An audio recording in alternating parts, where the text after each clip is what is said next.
Vous êtes bien sur France 3 Bretagne.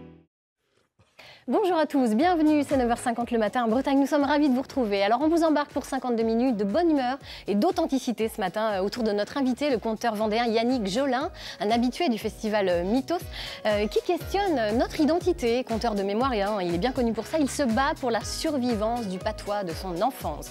Vous découvrirez des extraits de son nouveau spectacle intitulé « Ma langue maternelle va mourir et j'ai du mal à vous parler d'amour ». Et oui, tout un programme, il donnera 3 représentations cette semaine au festival Mythos dans la métropole rennaise. Et il nous fait le grand bonheur d'être ici sur ce plateau ce matin.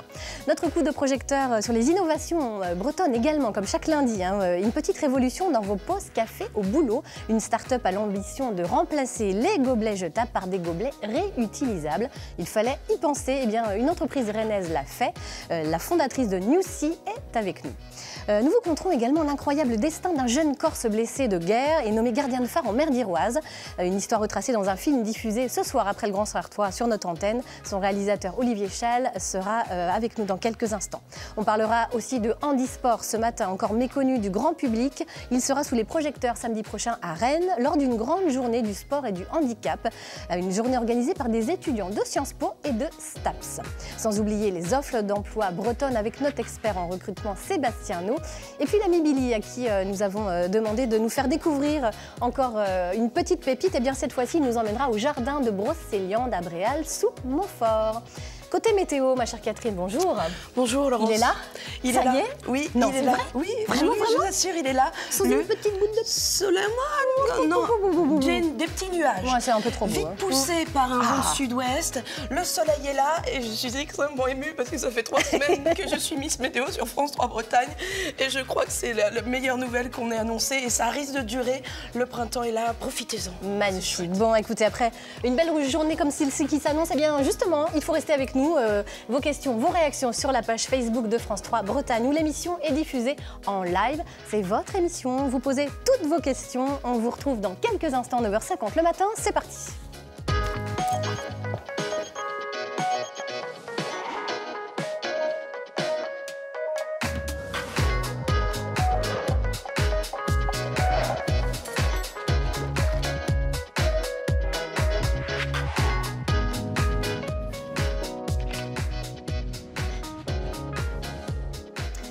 Bonjour à tous, bienvenue, nous sommes ravis de vous retrouver. Regardez, le fond derrière moi annonce la couleur de cette journée, jaune soleil, et oui, ça y est, il fait beau, enfin.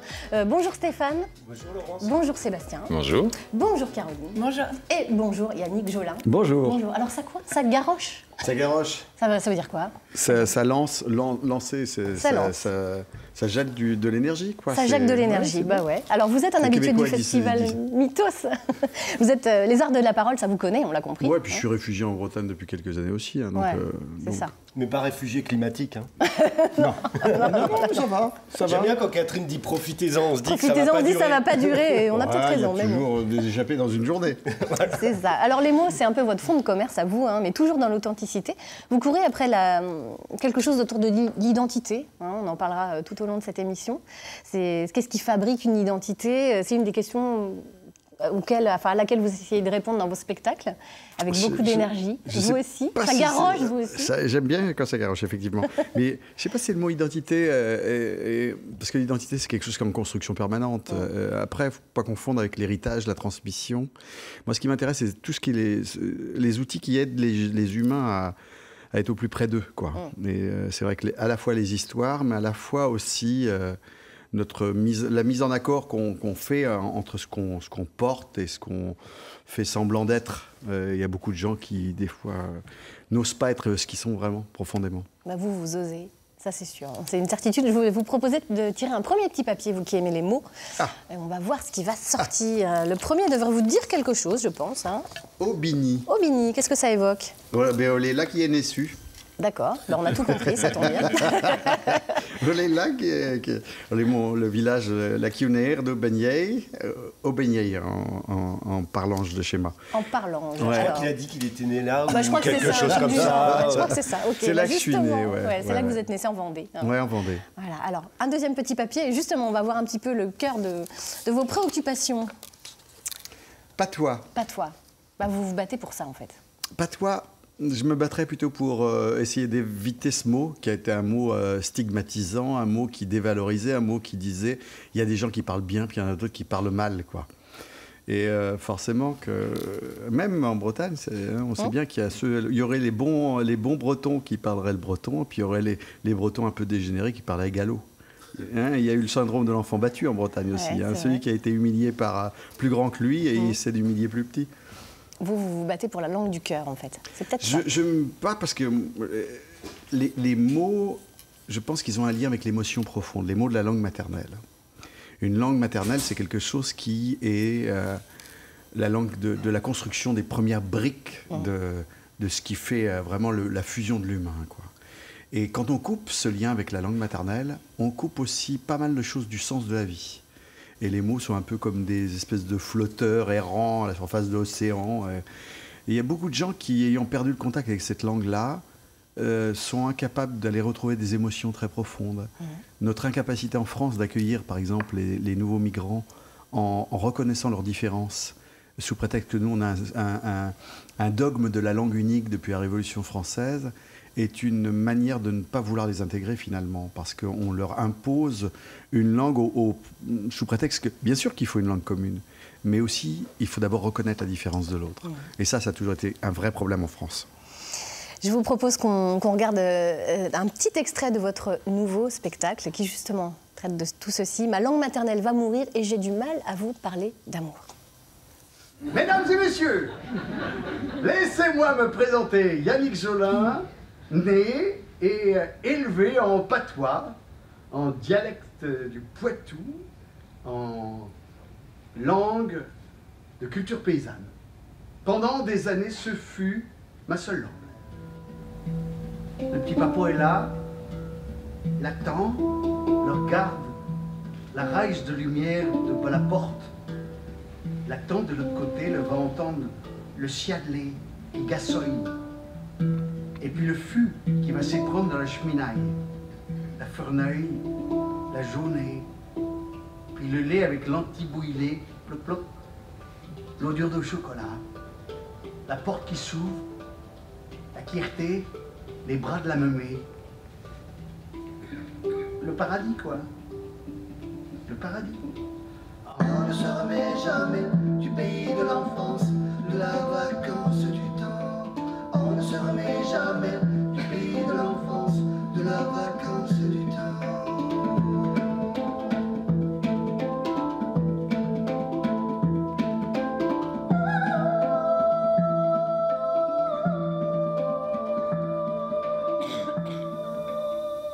Magnifique. On ne se remet jamais du pays de l'enfance, de la vacance du temps. Qu'est-ce que vous vouliez dire par là? Parce que je crois que ce qui nous construit profondément dans nos premières années, quelque chose qu'on porte de toute façon de manière définitive, qu'on le rejette ou qu'on fusionne avec, c'est quelque chose, oui, on porte cet enfant heureux ou cet enfant peineux tout le reste de son existence et il faut faire avec. Vous restez avec nous, Yannick Jolin. On est très heureux de vous avoir à nos côtés et on va tout de suite retrouver justement une qui a porté son bébé. C'est son entreprise. Elle s'appelle Caroline Bétan et c'est l'invitée de vous, Stéphane. C'est votre invitée. En effet, alors j'avais prévu un galochement pour la chronique avec un mug et puis je vous ai demandé de prendre un nouveau gobelet. Alors forcément, on ne peut pas la galocher pareil, la chronique. Alors qu'est-ce que c'est que ce gobelet, Laurence? Dessus, c'est marqué Newsy. Voilà. Voilà, Newsy, c'est le si de Recycle ou de recycler, hein, et c'est votre bébé, effectivement, c'est un gobelet qu'il ne faut pas jeter.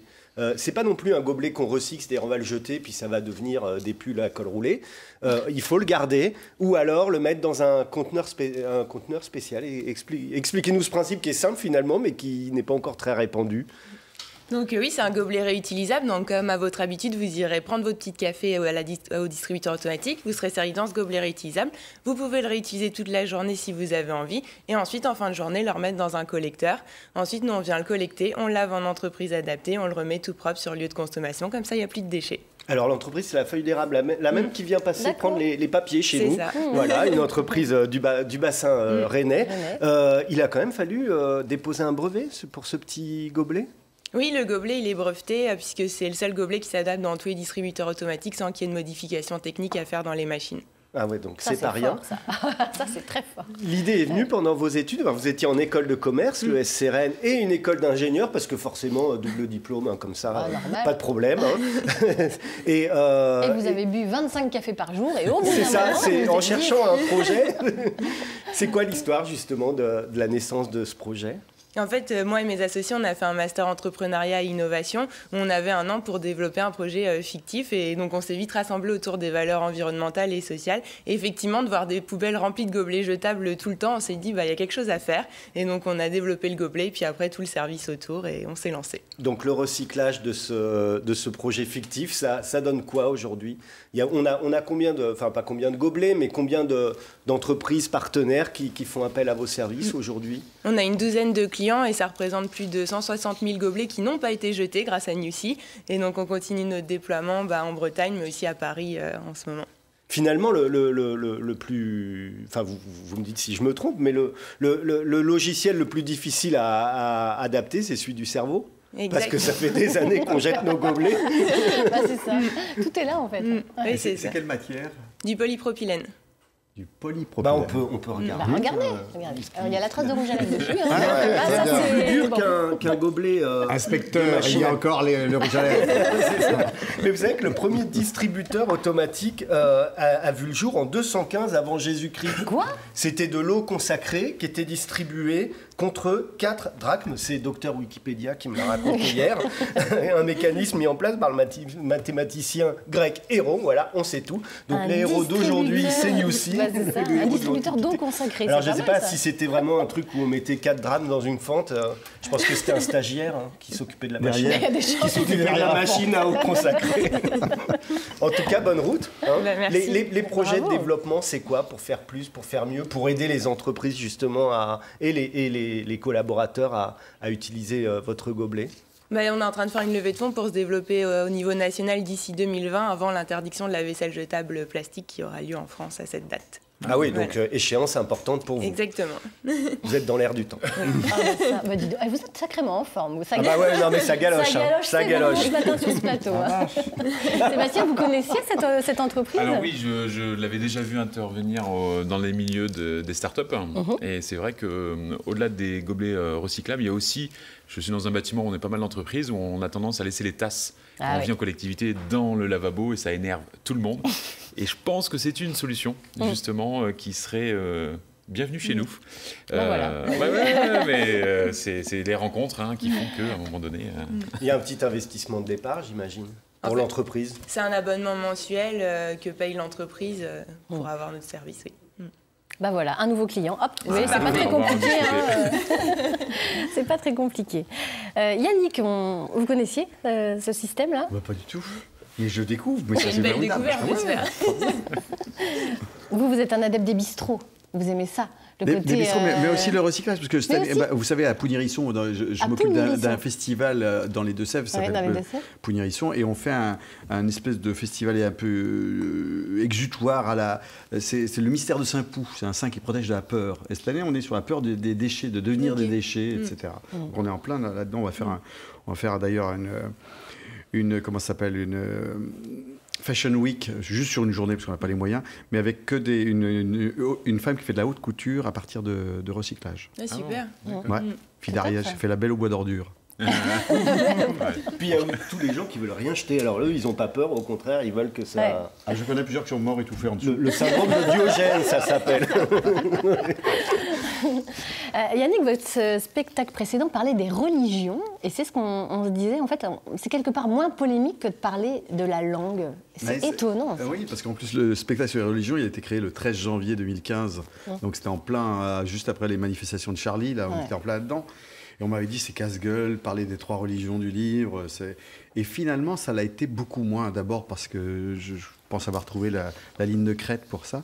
Alors que la langue, on voit bien que c'est un endroit qui fait polémique parce que les langues minoritaires, oui, mais à quoi ça sert ? Tout le monde parle anglais. Et puis, Et puis, on peut parler anglais, bien sûr, le patois international, c'est formidable. C'est pas mal. Il va être plus difficile à tourner dans le monde, par exemple, francophone, où vous avez l'habitude de vous déplacer. Est-ce qu'un spectacle sur votre patois, ça va fonctionner, je ne sais pas, à Maubeuge, en Picardie Écoutez, moi, j'ai commencé, je suis professionnel depuis 85. Et j'ai toujours tourné partout, dans le monde francophone. Et j'ai toujours mis du patois dans tous mes spectacles. D'accord. Parce que ça a été vraiment un préalable. C'est-à-dire que quand j'ai commencé, moi, cette langue maternelle qui avait été si méprisée, si humiliée, moi je me suis dit, ben oui, ça fait partie de ma force. Parce que je me disais, on parle tous la même langue, ce beau français là qu'on utilise et que je suis ravi d'utiliser. C'est une langue pour moi de tête. Hein, j'ai ma langue de cœur et ma langue de tête. Mais par contre, parfois on dit les mêmes mots, on ne se comprend pas. On le voit bien tous les jours, le nombre de... Alors que moi, avec mes mots de patois, quand il y en a quelque chose dans mes... elle est de la matière à imaginer. C'est-à-dire que le monde imaginaire de nos affaires, souvent, qui sont plus en lien avec les émotions qu'avec leur raison. Et passer le filtre de la raison, ça, c'est la force du conteur, depuis toujours. Exactement. Ce qu'on appelle le storytelling, aussi bien en marketing, d'ailleurs en politique, mais aussi le conteur, il a cette force-là, d'aller toucher quelque part quelque chose du cœur de cible. Et ben voilà, le cœur de cible et le cœur tout court. On va justement vous retrouver sur scène tout de suite pour un deuxième extrait de votre spectacle. Le cœur, justement. Parler une langue, oui, mais avec qui?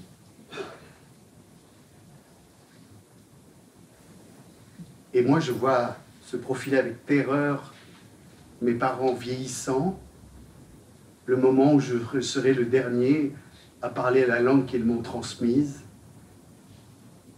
à voir briller les mots dans le noir, ces mots qu'on a partagés tellement souvent. Et je suis sûr qu'il n'y aura pas grand monde pour se disputer l'héritage. Et pourtant, pour moi, c'est la plus belle richesse qu'ils ont accumulée. Des mots, arroagés, rapilotés, arriver sur l'onde à carrer sur les différentes branches de la famille pour fabriquer un jardin de mémoire, un jardin familial, de plantes à peine sélectionnées. On a gardé le sens d'un mot là, on a utilisé plus ce mot qu'un autre. Un jardin de langue, une soupe de langue aux herbes sauvages, avec des mots pas stables, pas homogènes, un peu comme dans les semences paysannes. Un trésor. Un trésor. Très joli extrait de votre spectacle. Un jardin de mémoire, une soupe de langue avec des herbes sauvages, un trésor. C'est votre héritage, ce trésor. Oui. C'est ce que vous ont légué vos parents. En plus, mes parents faisaient partie de cette génération de paysans qui... ils étaient paysans à l'ancienne, c'était l'amour du travail bien fait, ils n'ont jamais voulu posséder la terre, mon père était à la main de l'acheter, ils ne emmèneraient pas dans mon cercueil, donc ils n'ont jamais voulu le faire. Et c'était l'amour du travail bien fait, leur communauté de paysans, et cette langue. Et cette langue est unique, parce qu'en plus, dans ces langues-là, c'est ce qui est formidable, parce qu'on a reproché à ces langues, c'est leur diversité, le fait que d'un village à l'autre, il y ait des variantes, etc. Mais justement, c'est ça, la plasticité de ces langues. Avant de devenir nationales et nationalistes, les langues sont d'abord plastiques. Elles changent effectivement d'un village à l'autre. Et elles ont... Bien sûr que dans ma famille à moi, comme les branches de la famille venaient de différents endroits, on avait gardé l'utilisation d'un mot, pas d'un autre. Ça, je trouve ça fascinant, formidable. Mais par contre, le nationalisme, ça ne me supporte pas, parce que le nationalisme, même en Bretagne, il y a un côté comme ça, où on aplanit, on standardise. Alors là, on a parlé de l'héritage, mais vous êtes vous aussi dans la transmission. Vous avez une petite fille de 3 ans. Et vous décrivez des très jolies scènes quand elle se blottit contre vous et qu'elle vous dit certains mots, justement, dans cette langue d'enfance. Ça vous bouleverse. Oui, parce que je mesure quand elle me dit « Papa, il t'aime fort, papa ». Le « i » qui veut dire à la fois chez nous, je et nous. Ce mot que j'avais d'ailleurs proposé à l'Académie française pour remplacer je et nous, pour éviter du gâchis d'impression. Puis en plus, le i, c'est magnifique. C'est une espèce de verticalité comme ça. Et c'est l'action qui détermine si c'est moi ou si c'est le collectif. Il fait, y faisons. Wow. Moi, je trouve ça magnifique. Et quand elle le dit dans mon oreille, bien sûr que je mesure le miracle qu'il a fallu pour que cette mémoire d'héritage arrive jusqu'à mon oreille aujourd'hui, dans ce monde-là, justement, avec cette difficulté de garder une diversité et une chose aussi inutile, parce que c'est une chose inutile, mais Il n'y a que l'inutile qui soit vraiment beau finalement. Votre inutilité, elle nous plaît beaucoup. Alors, on vous garde avec nous. On va tout de suite retrouver notre ami Billy, poète lui aussi à 16h. Alors, on le retrouve au Jardin de Brocéliande. Je ne sais pas si vous connaissez, c'est à Bréal-sous-Montfort. Bonjour Billy. Et oui, bonjour Laurence, nous sommes aujourd'hui au Jardin de Brocéliande. Donc le Jardin de Brocéliande, ici, le patron, c'est Gérard Briot. Bonjour Gérard. Fait. Bonjour. Ça va bien? Bienvenue chez nous. Voilà, alors chez nous, ça veut dire, on est dans quelle ville, quelle commune? On est à Bréal-sous-Montfort, sur la route de l'Orient, à 10 km de Rennes. Donc les Jardins de Brocéliande, 10 km de Rennes. Alors qu'est-ce qu'on trouve ici, au Jardin de Brocéliande? Alors c'est un espace qui est fait essentiellement pour des familles. Et on va découvrir à la fois des choses qui sont de l'ordre du botanique, avec des collections de lilas, d'iris, de rosiers, etc. Mais aussi des activités à faire en famille et pour le plus grand plaisir de se retrouver et de partager des choses ensemble. Alors ici, donc, on peut venir en famille toute la journée?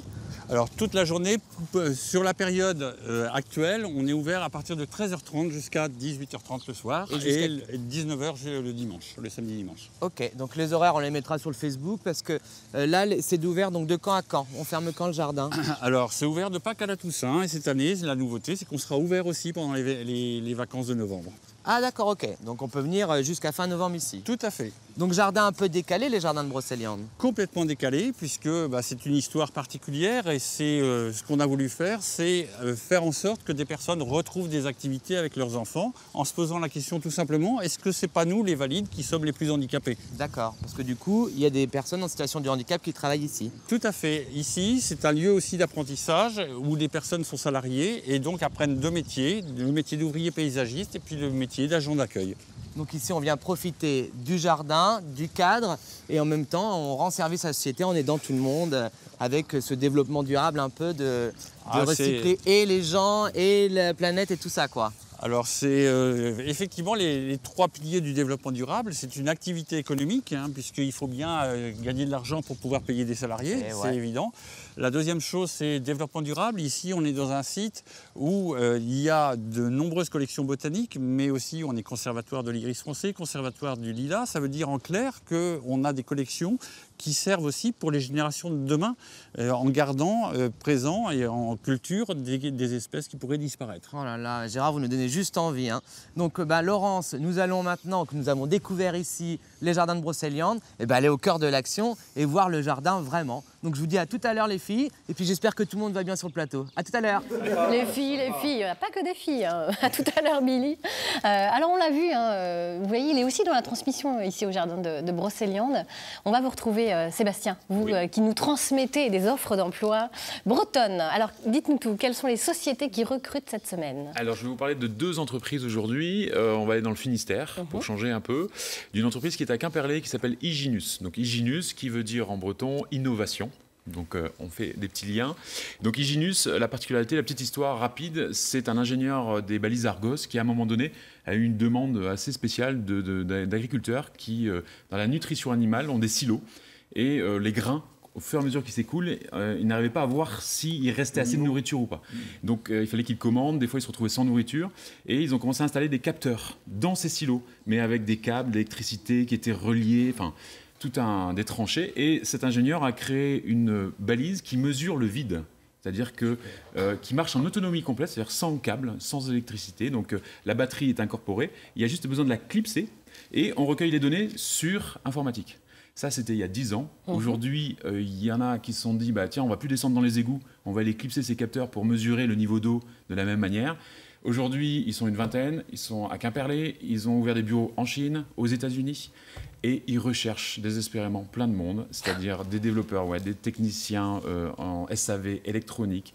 Enfin voilà, n'hésitez pas, vous êtes dans la logistique, vous avez envie, vous nous envoyez ça sur mon mail et je vous ferai suivre, ou directement à Hyginus, sur leur site internet à Quimperlé. Une autre belle entreprise dont vous souhaitez nous parler. Toujours avec les mots Boed du Mans, donc c'est l'histoire... Alors attendez, Boed c'est du patois ou c'est... Non, il ne faut pas utiliser le mot patois. Nourriture... C'est une langue du cœur ou pas? Ça veut dire nourriture du terroir. Jean-Luc et Armel qui sont en photo.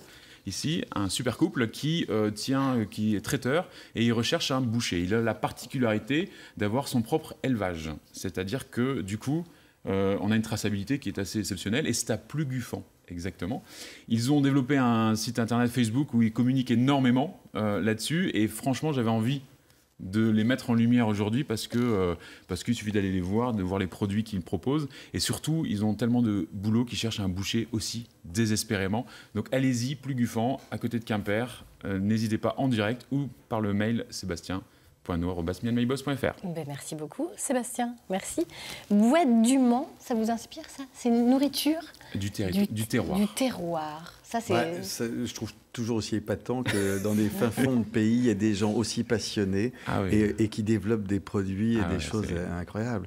Et c'est vrai que la difficulté aujourd'hui d'amener des gens compétents dans des lieux ruraux, la fascination pour la ville est telle que dès qu'on emploie des gens en milieu rural, on sait qu'il va y avoir un gros turnover.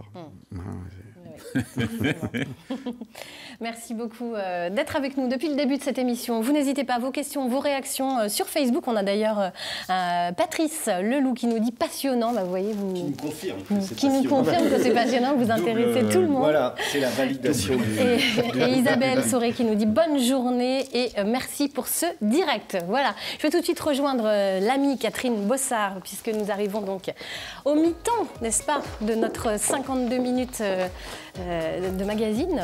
Qu'est-ce que vous avez retenu, ma chère Catherine? J'ai retenu, surtout, j'étais aussi en contact avec les réseaux sociaux. Alors, il y a des gens qui trouvent ça passionnant, mais il y a des gens qui sont arrivés en cours d'émission et qui ont eu un peu peur. Notamment, qui est cette personne qui remplace Maëlle Le Gouennec? Et qu'est-ce que c'est que cette nouvelle langue qu'on va devoir apprendre encore le matin? C'est du vendéen, ne vous inquiétez pas. C'est Yannick Jolin, tout va bien se passer. Et des gens aussi qui disent, dis donc, ça galoche. Alors, la soupe de langue et ça galoche, c'est quoi cette nouvelle formule un peu olé olé de 9h50 le matin? Oui, la bonne humeur est toujours là, mais rassurez-vous, les gens savent se tenir, ça garoche, bon bah on expliquera, vous réexpliquerez. Voilà, et la soupe de langue, c'est propre, c'est pas sale. Voilà. J'espère que la suite vous inspirera tout autant. Ma chère Catherine, nous retrouverons dans quelques instants Olivier Chal et Daniel Courton pour évoquer un très beau documentaire diffusé ce soir sur notre antenne après le Grand Soir 3. C'est l'histoire d'un jeune Corse qui s'est retrouvé gardien de phare à la Pointe du Raz. Une belle histoire que nous vous conterons tout à l'heure puisque nous sommes dans les contes ce matin. Et puis nous parlerons de la journée rennaise du sport et du handicap avec ces deux organisatrices. Voilà, mais pour l'heure, c'est le moment de vous annoncer les titres qui seront développés ce midi dans notre journal présenté par Valérie Chopin. On parlera du procès concernant l'accident de Saint-Médard-sur-Île, procès qui débute aujourd'hui à Rennes. Et puis dans notre rubrique Ondes positives, consacrée à l'audition des mineurs par la gendarmerie, vous découvrirez à quel point c'est compliqué. Voilà. On reste sur notre antenne. Vous nous posez vos questions sur la page Facebook. Et puis, quant à nous, on va retrouver l'ami Billy au jardin de Brocéliande. Bonjour Billy. Alors, cette fois-ci, vous êtes dans le vert. Nous sommes de retour toujours au jardin de Brocéliande avec notre ami Gérard. Alors là, on rentre maintenant dans le parc directement. Et nous sommes accueillis ici par de fabuleuses petites cages. Alors, racontez-nous cette histoire. Il y a des poules à l'intérieur, c'est bien ça? Tout à fait. Alors l'histoire, elle est assez simple. C'est une vidéo que j'ai vue où quelqu'un faisait de la musique avec des poules en mettant du grain sur des instruments de musique. Donc on s'est dit c'est une bonne idée pour mettre en scène des poules, présenter des collections de poules différentes. Et puis on a créé un fond musical avec de la musique classique de poules, etc. Mais manque de bol, le grain est gonflé avec l'humidité. En Bretagne ici il pleut. Hein. Et du coup les poules se sont mises en grève. Et leur délégué syndical nous a demandé non pas de faire un orchestre de musique, mais tout simplement d'avoir un bar. Donc la première idée de case, c'est un bar qui est un petit peu plus loin. Donc, un bistrot à poules. Met en scène les poules dans un bistrot. Super. Et puis de cette idée-là est venue différentes formes d'habitation qu'on pouvait trouver chez nos grands-mères, comme le formica. C'est ça. Là, j'allais dire, c'est le meuble de cuisine de... Moi, j'ai une table comme ça à la maison. Et donc à chaque fois, on a des poules différentes, c'est ça? Tout à fait. Alors ici, c'est la gourmet.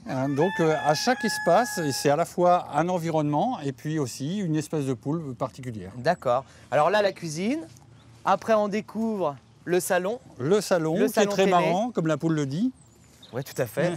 Alors, ah bah oui, là, c'est la marran. Oui. Donc on a vu la dernière fois dans un château, on a vu des marrans et les œufs sont hyper marron foncé. Donc là, c'est le salon. Et puis alors là, Laurence, on est obligé d'aller voir celui-ci parce que moi, je n'ai jamais vu un coq comme ça. Il est tout noir, la crête est noire, les petites barbiches aussi, je ne sais pas si on dit des barbiches. Mais alors là, dans le cadre de la salle de bain tout bleu comme ça, vraiment, ça ressort d'enfer. Donc l'idée est super originale, Gérard. Vous avez hyper bien bossé là. C'est mettre en scène des animaux, puisque c'est souvent l'inverse. On est toujours dans des habitations, etc., avec des environnements particuliers. Et puis on a d'autres idées aussi. Bientôt, on va créer un jardin pour les chèvres, où ce seront elles qui s'amuseront sur les jeux pour enfants. D'accord, ok, d'accord, c'est l'inverse. Voilà, de toute façon, ici, j'ai bien compris, tout est décalé. Hein. Tout est décalé, c'est toujours l'inverse. On met les gens à la l'inverse. place des autres, les handicaps, il faut que ce soit les valides qui les voient, etc. Exactement. Donc c'est un peu le bordel chez vous. Hein. C'est surtout décalé pour avoir un autre regard, pour appréhender le monde et l'humanité tout simplement différemment. Et c'est ce qu'on aime. Oui. Eh ben, merci beaucoup. Donc tout à l'heure, nous allons retrouver ici ce jardin, parce qu'il y a quand même quelques fleurs au jardin de Brocéliande. Donc tout à l'heure, on se retrouvera, Laurence, pour trouver, je crois, des camélias. Tout à fait. Donc tout à l'heure, on trouvera quelqu'un d'autre pour parler des camélias. À tout à l'heure, Laurence. Merci beaucoup, Billy, pour cette chouette découverte. Olivier Chal et Daniel Courton nous ont rejoints. On va évoquer avec vous une histoire incroyable qui nous plonge au lendemain de la Première Guerre mondiale. L'histoire de Charles Mondolini, c'est ça? Mondolini. Ah oui, faut le dire. Faut le dire avec presque 100 ans que son nom est transformé. D'accord. Bon, alors un jeune Corse qui s'est retrouvé gardien de phare à la Pointe du Raz. Racontez-nous, vous lui avez consacré un film, Olivier Chal, Un feu d'enfer, c'est à voir ce soir après le Grand Soir 3. Comment ce jeune homme est-il arrivé en Bretagne? Par une aberration administrative, en fait. Au lendemain de la Première Guerre mondiale, l'administration française a ouvert tous les postes de l'administration donc pour les mutilés de guerre, puisqu'il y en avait tellement qu'il fallait bien quand même les reclasser d'une manière ou d'une autre. Et donc tous les postes ont été ouverts, y compris les postes de gardien de phare. Tous les postes à terre, mais aussi les postes en mer. Et comme il se trouve que les postes en mer étaient les premiers postes qui se libéraient, à chaque fois qu'il y avait une demande, vu que la totalité des postes était pour les mutilés de guerre, et il n'a pas eu le choix que d'aller dans un phare en mer. Bon, alors justement, avant d'en parler un peu plus, on va regarder tout de suite un extrait de votre film. Nous sommes en 1925 et Charles est en route pour la Bretagne. Regardez.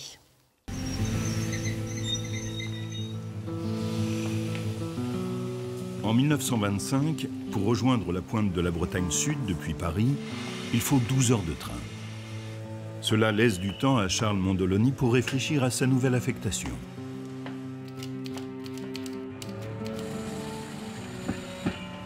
Enfin, il a un poste, gardien au phare de la Vieille, au large de la pointe du Raz.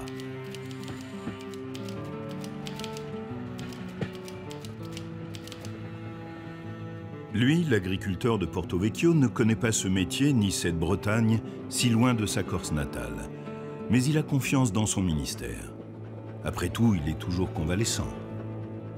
La nomination au phare de la Vieille, c'est pas très étonnant dans la mesure où le Finistère est le département où les phares en mer sont les plus nombreux. C'est évident aussi que les places vacantes, ce sera dans le Finistère qu'on les aura en premier. Donc Mondolini, le premier nommé, n'a aucune idée du lieu où il va se retrouver. Ah ben non, il doit avoir demandé sûrement un emploi réservé et on l'a envoyé là. Il aurait peut-être, on l'aurait envoyé ailleurs, il serait allé ailleurs. Hein. On l'a envoyé là parce que s'il y avait une place là. Là, c'est à la pointe du Finistère, dans une passe baignée par des courants parmi les plus forts d'Europe et parsemée de cailloux traîtres. C'est le Raz de Sein. Charles est affecté là, dans ce lieu théâtre de nombreux naufrages qui nécessitent pas moins de 4 phares. Parmi eux, le phare de la Vieille.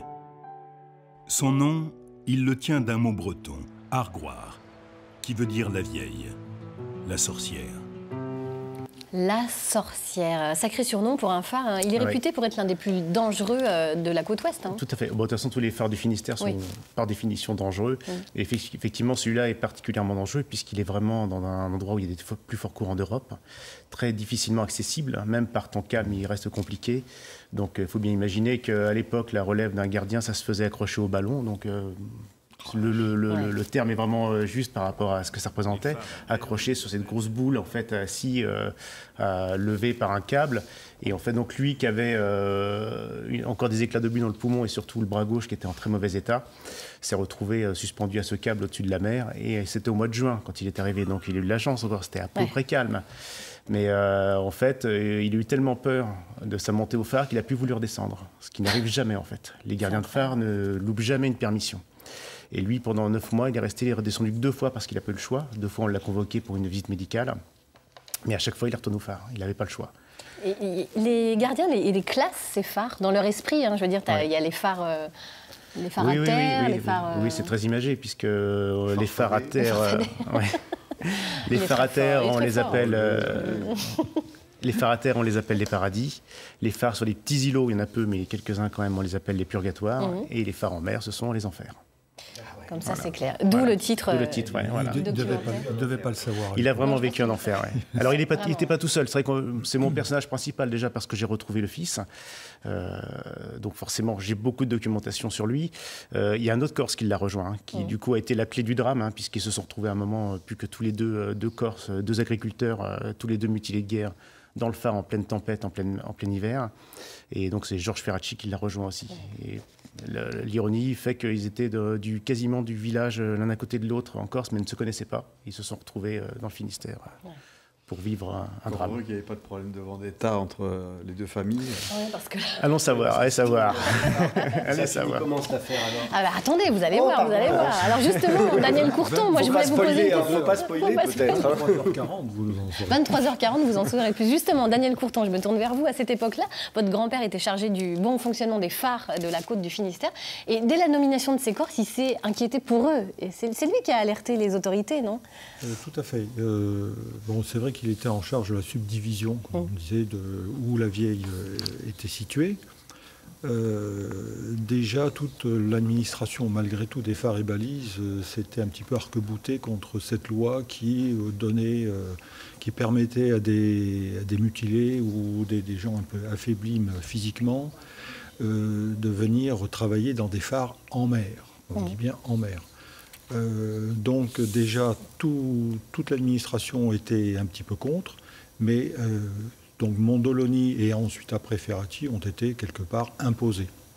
Donc Fernand Croton, puisque c'est de lui qu'il s'agit, a commencé à écrire rapport sur rapport pour dire que, vu l'état physique de ces personnes, dont un qui ne pouvait même pas arriver à bon port, puisqu'il a fallu le saucissonner, comme on dit, sur son carte à U, je crois. Sur son ballon. On n'était pas sorti de l'auberge, si j'ose dire. Ni du phare d'ailleurs, parce qu'il voulait plus en sortir et il pouvait plus en sortir. Il pouvait plus en sortir, effectivement. Olivier, comment vous avez eu vent de cette histoire, vous? Pourquoi finalement vous avez sorti de l'ombre ce Charles Mondoloni? Mondoloni, très bien. C'est le hasard, en fait. C'est par mon travail de réalisateur de documentaire, je suis toujours à la recherche de petites histoires. Et donc consulte très régulièrement tous les sites internet ayant trait particulièrement à l'actualité des phares. Et donc, un entrefilé en fait dans un article qui racontait ça. Je me suis dit quand même, c'est bizarre, quoi, 2 Corses agriculteurs dans un phare en Bretagne, connaissant un petit peu le coin, il y a peut-être quelque chose à gratter, quoi. Et en fait, je me suis rendu compte que personne n'avait traité cette histoire-là à la télévision. Ça aurait pu s'arrêter en fait, parce que ces 2 Corses ne sont pas des personnages célèbres. Donc en fait, il y a peu d'éléments, peu de photos, et bien évidemment pas de films de l'époque.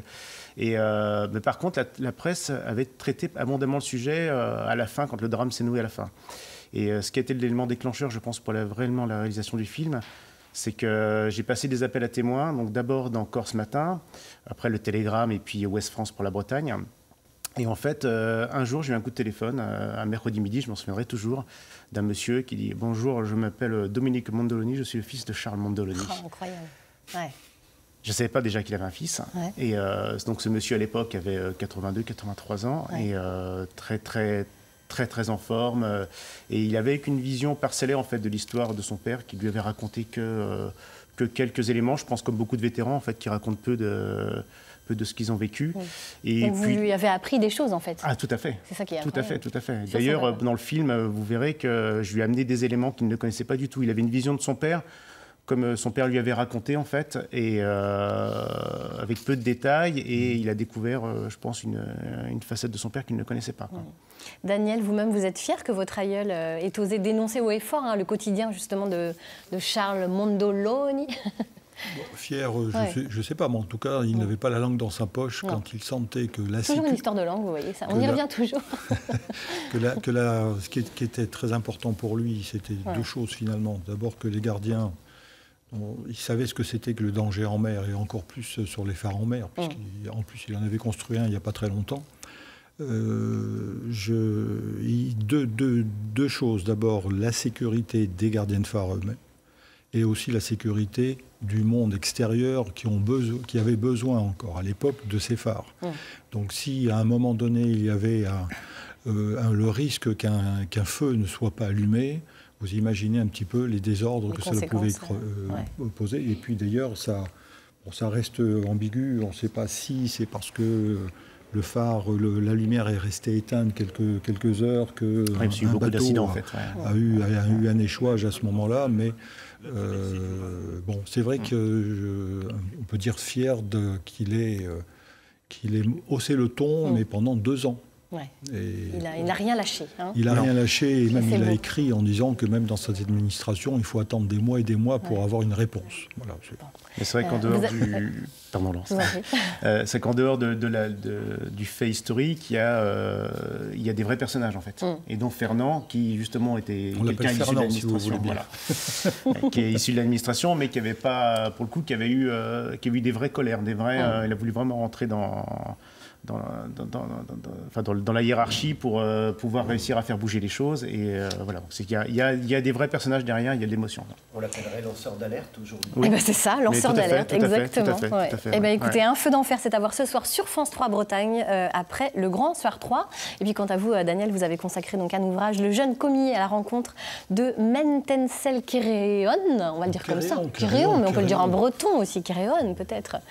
Je ne vais pas rentrer dans la langue bretonne, d'abord je ne la maîtrise absolument pas, mais je sais que là, certaines personnes m'ont dit, on voit cette image que Kéréon, et ça s'écrit comme ça, d'autres auraient mis un accent sur le E, l'administration mettait un accent sur le E. Mais bon, alors ce livre trace l'histoire de la construction du phare de Kéréon, vécu du côté de son bâtisseur, votre grand-père. Oui, voilà. Cette fois-ci, oui. Cette fois-ci.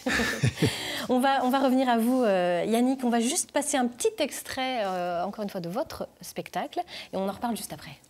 Vous comprenez bien que moi, la langue française, en plus, je l'aime, la langue française. La langue française, vous voyez bien que je la mâchouille, moi, je l'aime, absolument. C'est une langue que j'aime pratiquer. Il n'y a pas d'ambiguïté là-dessus. Mais pourquoi avoir obligé à ce que ce soit la norme unique? Parce que on a perdu. Surtout dans les campagnes, on a perdu.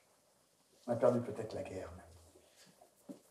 Duneton racontait ça très bien quand il partait en région parisienne et qu'il découvrait les bistrots de Paris et de la banlieue parisienne. Et il trouvait la malice, la verve, la gouaille. Et il disait, parce que là, il n'y avait pas eu de rupture linguistique. Et quand il retournait dans sa Corrèze natale, où on était passé au français, il n'y avait plus d'humour.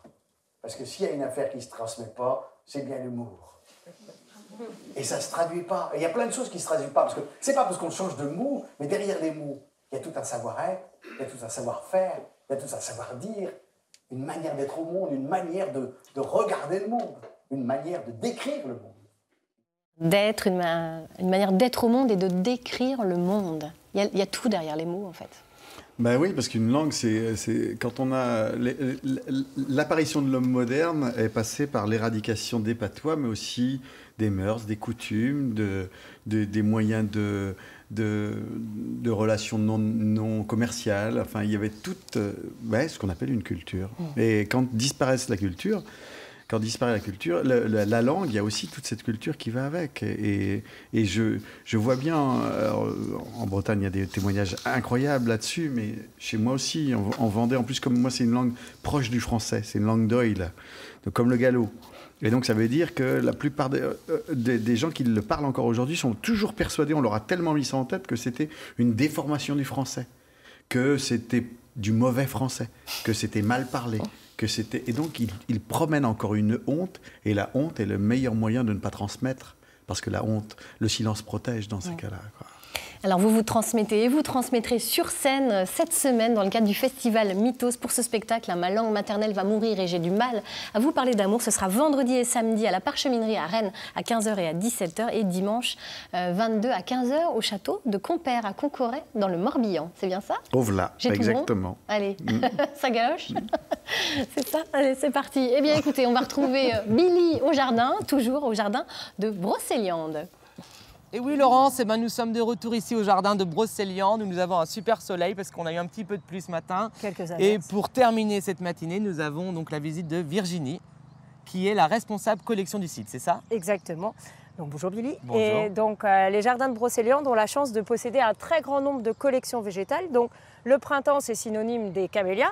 Donc, comme ce spécimen qui est derrière toi, donc qui s'appelle Anticipation. Il y a des camélias rouges, des camélias roses, des camélias blancs. Et il y a même celui-ci, tu vois, qui s'appelle Yours Truly. D'accord. Et qui a la particularité de faire plusieurs couleurs sur la même fleur. Ah oui, donc je ne sais pas si on voit bien là, mais effectivement, il a vraiment 2 couleurs différentes. Voilà, et il fait des fois des fleurs complètement moitié rouge, moitié rose et blanc. Alors on dit que c'est un camélia polychromique, c'est ça ou... Voilà, c'est un polychromisme. Certains camélias aiment bien s'amuser à faire ça. Ok, donc polychromisme, 2 couleurs. Voilà. Donc là, on se promène dans la collection de camélias. Donc là, les gens peuvent se balader comme ça à travers les camélias, même dans les forêts, quoi. Voilà, c'est un petit chemin, comme on dit, à la dérobée, de façon à pouvoir approcher au mieux de nos collections. Ici, tu as un grand parapluie. Ah ouais, superbe. Hein. Voilà, qui est... Là, c'est des grappes de fleurs, là. On dirait presque des hibiscus, comme les grosses fleurs d'hibiscus des îles. Donc celui-ci s'appelle Butterfly Wings. Donc les ailes de papillon. D'accord. Voilà, et donc là, c'est là où on voit que c'est vraiment décalé, puisqu'on peut marcher dans les fourrés, on peut marcher sur les plates-bandes. Là, on a l'impression un petit peu d'être dans le milieu du jardin, quoi. C'est ça. L'idée, c'est de pouvoir passer comme ça à l'intérieur des collections. Alors, vous avez des collections de camélias, mais est-ce que vous avez d'autres collections sur le site? Alors oui, on a par exemple à venir bientôt la collection de lilas. D'accord. Donc la collection de lilas, elle va être en pleine fleur, elle, à partir de début mai. Ok. Voilà. Donc vraiment... énormément de couleurs différentes et le parfum très spectaculaire. Ah bah ouais, les lilas, ça doit embaumer partout, quoi. Voilà. Donc là, il y avait un magnolia, mais il n'est pas encore en fleurs. Donc ça, c'est le magnolia grandiflora, qui a des grandes feuilles et qui a la particularité de fleurir l'été. Donc il fleurit en juillet. Ok. Alors que tous les autres, comme on voit là, les Soulangellana et les Stellata, eux vont fleurir maintenant. Ok, donc là, on est dans la partie terre de bruyère, c'est ça? Terre de bruyère, donc c'est les rhodos, les azalées, les camélias, les hortensias aussi. Et donc en général, c'est une zone qui est très spectaculaire au mois de mai. D'accord. Donc on va dire le printemps. Dans quelques mois, quoi. Voilà. Ok. C'est le début, mais ce n'est qu'un commencement. Eh bien écoutez Laurence, une seule envie, c'est de revenir ici pour voir la collection de lilas, parce que ça doit vraiment être sympathique. Et donc nous avons passé cette matinée. Alors le soleil nous dit au revoir là ce matin, c'est vraiment sympa. Bonjour. Vous en plateau, je pense que vous ne le voyez pas du tout. Mais nous ici, on a profité de ce beau jardin, un peu décalé, un peu ce qu'on aime quoi aujourd'hui. Donc eh ben, merci beaucoup pour cet accueil. Merci. Et puis plus qu'une chose à faire, c'est de venir ici au jardin de Brocéliande pour venir profiter de cette journée en famille avec tout le monde. À très bientôt tout le monde. Salut. Au revoir. Merci beaucoup Billy. Vous êtes notre petit soleil quelque part, mais on en a aussi sur le plateau, n'est-ce pas? Un petit soleil qui toque à la maison. Petit soleil qui toque à la maison. Bah voilà, on y est. Hein, il est là, il est là. C'est que le début, il paraît. C'est que le début. Et puis il paraît que la semaine va être magnifique. Non, oui, c'est la dame aux camélias qui l'a dit. C'est que le début. Fantine Testreau et Béatrice Caliani nous ont rejoints. Vous êtes étudiante à Sciences Po Rennes. Avec 3 autres camarades de Sciences Po de la filière sportive de l'Université de Rennes 2, vous organisez ce samedi 21 avril une journée du sport et du handicap. Alors dites-nous tout un petit peu. Pourquoi vous vous êtes intéressée à cette thématique? Alors en fait, c'est un projet qui avait déjà été initié l'année dernière par d'autres étudiantes de la promotion intérieure qui avaient mis en place ce projet et on a beaucoup aimé. On a eu l'opportunité cette année de reprendre le même projet. Donc on est 5 au total cette année et on organise la 2e édition qui aura lieu samedi et qui est une journée qui vise sur l'esplanade Charles de Gaulle. Voilà, de 11h à 19h. Alors, quel est l'objectif de cette édition, Fantine? C'est quoi? C'est que valides et non valides se rencontrent? Oui, voilà, c'est exactement ça. Nous, ce qu'on souhaite, c'est... on a 2 objectifs principaux avec cette journée. C'est tout d'abord de sensibiliser à la question du handicap et de donner de la visibilité au handisport qui est assez peu connu en France, finalement, malgré quelques périodes de médiatisation importante lors des Jeux Olympiques. Et donc nous, Notre ambition lors de cette journée, c'est de montrer qu'on peut tous faire du sport, peu importe notre situation, c'est-à-dire que l'on soit en fauteuil roulant ou alors déficient visuel. Et c'est vraiment... cette journée, c'est l'opportunité de montrer que le sport, c'est quelque chose de fédérateur, de rassembleur, qui permet en fait de dépasser sa différence et de performer, de s'épanouir, que tout le monde peut performer et s'épanouir de cette manière-là. Vous allez proposer quoi très concrètement lors de cette journée Alors, on aura plusieurs activités. C'est des clubs handisport de département qui viendront présenter leurs activités. Donc, il y aura des démonstrations d'une grande diversité de sports. Foot, fauteuil, handball, fauteuil, basket, fauteuil, mais aussi des sports, des modalités, des disciplines qui sont parfois méconnues. Et on aura aussi des tables rondes avec la présence de sportifs de haut niveau et des experts qui viendront parler sur des thématiques, notamment les défis du handisport aujourd'hui. On organisera aussi des quiz, donc, pour faire en sorte que les gens puissent continuer à s'informer et tester leurs connaissances. Et finalement, on finira la journée avec un défi handisport, donc un peu sur une forme de compétition. Les gens pourront venir et tenter de remporter des lots. Et voilà, c'est pour... Vaste programme. C'est une grosse programmation. Ouais. Et vous mettez en situation les valides, vous leur mettez des bandeaux pour se mettre dans une situation, par exemple... Oui, parce que c'est de vivre, effectivement... Voilà, on aura des fauteuils qui seront à disposition pour que les gens puissent réaliser des parcours fauteuil, par exemple, ou alors faire du basket, du tennis fauteuil. Et on aura aussi des mises en situation de cécité pour, par exemple, de l'athlétisme pour déficients visuels, où on pourra se faire guider, ou alors du tandem. On ne fera pas le lancer de javelot sur l'esplanade, mais... autorisé par la municipalité. Voilà, c'est ça. Merci beaucoup. C'est une très très belle initiative. Bravo à vous, Fantine et Béatrice, et puis à vos 3 autres camarades de Sciences Po à Rennes. On rappelle, donc cette journée, ce sera le 21 avril sur l'esplanade Charles de Gaulle à Rennes de 11h à 19h. Et l'entrée est ouverte à tous. Et l'entrée est bien entendu gratuite. C'est la fin de cette émission et c'est bientôt l'heure du débriefing de notre chère Catherine Bossard qui arrive en courant. Attention, elle arrive, elle est là. Oui. Elle est là, elle est déjà là. Ah, la langue maternelle. Hein, les mots de la langue maternelle. La langue maternelle a une grammaire très particulière parce qu'au début, elle ne connaît que l'impératif. Range ta chambre, fais tes devoirs, tiens-toi à droite, mange ta soupe, voilà. Donc c'est particulier. Mais comme vous le dites, la langue maternelle, et la langue, elle est plastique. Et comme l'a dit Caroline de Newsy aussi, le plastique, on l'utilise. On le recycle, on ne le jette surtout pas. Et c'est fantastique. Mais oui. Et donc cette langue plastique, elle évolue, elle perd un peu de son impératif, elle trouve d'autres formulations. Qu'est-ce que tu en penses? Je suis fière de toi, c'est la folie. Et cette langue plastique aussi, même, elle prend des accents corses sur la pointe du rat. C'est quand même fantastique. Donc merci de nous avoir parlé de cette langue, Yannick. Et merci pour ce petit soleil qui toque à la maison.